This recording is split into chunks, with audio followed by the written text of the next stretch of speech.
Tai iš to ir kyla noras, ta prasme, edukuoti žmonės, nes labai lengva galima pasimauti, labai lengvai, ta prasme.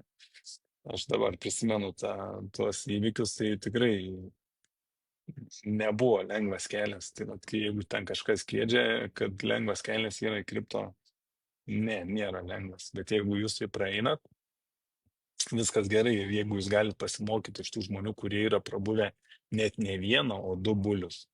Ir faktiškai aš galiu jums visiems parodyti, kad aš tikrai nuo 2017 metų esu, nes pas mane Facebook'e, pasikartosiu, čia žiūrit kiekvieną dieną, bet yra ir naujų.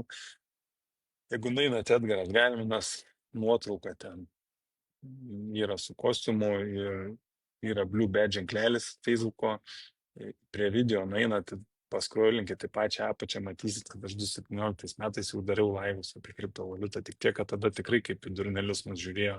Turėjom visą komandą, kripto kaubojų